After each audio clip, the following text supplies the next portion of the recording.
जय सिया राम। जय बजरंग बली हनुमान। कैसे हैं आप सभी? मैं रीता, रेकी मास्टर हीलर।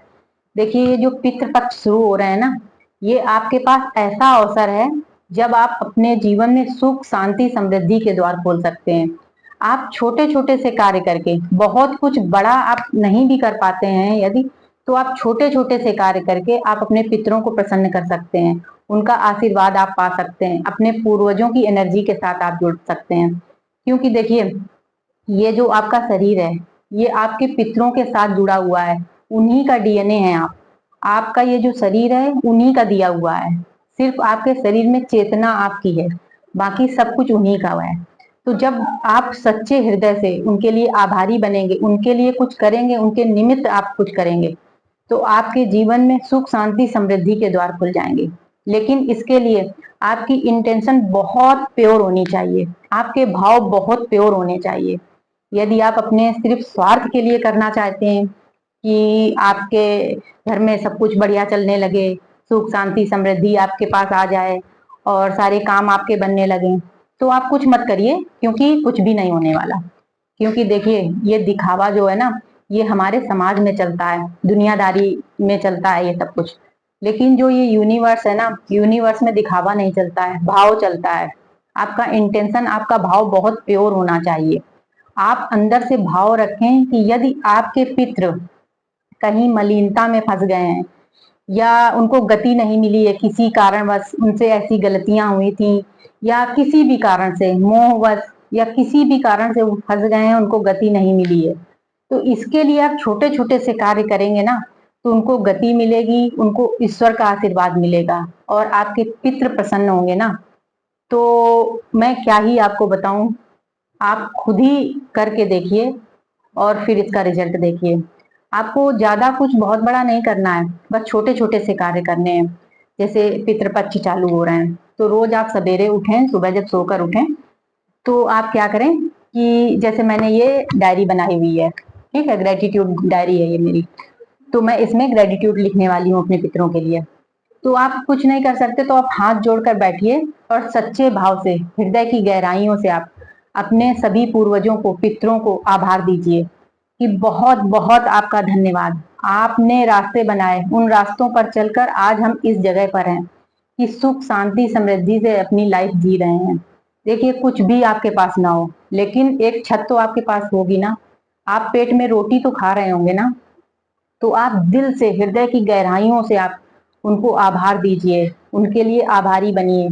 आप लिख सकते हैं रोज ग्रेटिट्यूड, तो आप ऐसे डायरी बना लीजिए और ग्रेटिट्यूड लिखिए उनके लिए। नहीं लिख सकते तो आप सिर्फ भाव से, मन से बोलिए उनके लिए धन्यवाद। और उसके बाद आप रोज भोजन उनके निमित्त निकालना शुरू कर दीजिए। जैसे गाय के लिए, कुत्ते के लिए, कौवे के लिए, चींटियों के लिए। आप गाय के लिए 2 रोटी निकालें, उसके ऊपर कुछ मीठा रखकर गाय को खिला दें। कुत्ते को रोटी खिलाएं, कौवे को रोटी खिलाएं, ठीक है। और चींटियों के लिए आप, जहाँ आपको चींटियां दिखें, तो वहां पर आप थोड़ी चीनी या पंजीरी, आप जैसे आटे को भूनकर पंजीरी बनाते हैं, पंजीरी आप डाल सकते हैं वहां पर।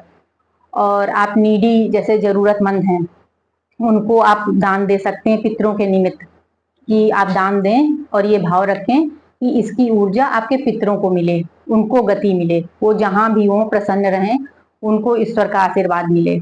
ऐसे भाव करके आप उनके निमित्त दान करिए। आप रोज शिव मंदिर जाइए, वहां काले तिल डालकर आप जल में जल चढ़ाइए शिवलिंग पर। और शिव जी के सामने बैठकर आप सच्चे हृदय से अपने पितरों के निमित्त आप उनसे माफी मांगिए, क्षमा याचना करिए कि यदि आपके पितरों से कोई गलती कभी हो गई हो, तो उन्हें क्षमा करें शिव जी, और उनको आगे बढ़ाएं। और आप अपने पितरों से क्षमा मांगिए। जब आप सुबह ग्रेटिट्यूड करें, तो उनसे क्षमा भी मांगें कि जाने अनजाने आपसे यदि कोई गलती हो गई हो किसी भी जन्म में। हो सकता है कि आपके पितृ जब थे, तब आप रीबर्थ लेकर अभी आए हैं, तब आप ही आपके पितृ थे, क्या पता आपसे कुछ गलतियां हुई हों। तो आप क्षमा मांगे, सच्चे हृदय से ईश्वर से क्षमा मांगे। उनके लिए छोटे छोटे से कार्य करिए आप, फिर देखिए आपके जीवन में कैसे बदलाव आते हैं।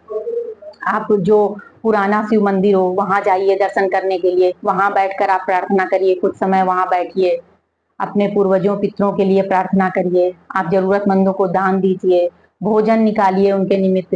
रोज सूर्य देव को आप जल दीजिए। जब आप सूर्य देव को जल देते हैं ना, तो आपके पितरों तक जल पहुंचता है। सूर्य देव से आप माफी मांगिए, अपने पितरों के निमित्त माफी मांगिए, खुद के लिए माफी मांगिए, और सूर्य देव को जल दीजिए, और सूर्य देव से प्रार्थना कीजिए कि वो अपना प्रकाश आपके पितरों तक पहुंचाएं, उनको गति मिले। यदि कोई भी पितर आपके मलिनता में है, आप फंसे हुए हैं, गति नहीं मिली है, तो उनकी गति के लिए उनके निमित्त आप छोटे छोटे से कार्य कर सकते हैं। आप सच्चे भाव से करिए। आपकी इंटेंशन बहुत प्योर होनी चाहिए, बहुत सच्चा भाव आपका होना चाहिए। आप भाव के साथ जब कुछ करेंगे ना, उसकी ऊर्जा उनको तुरंत मिलेगी।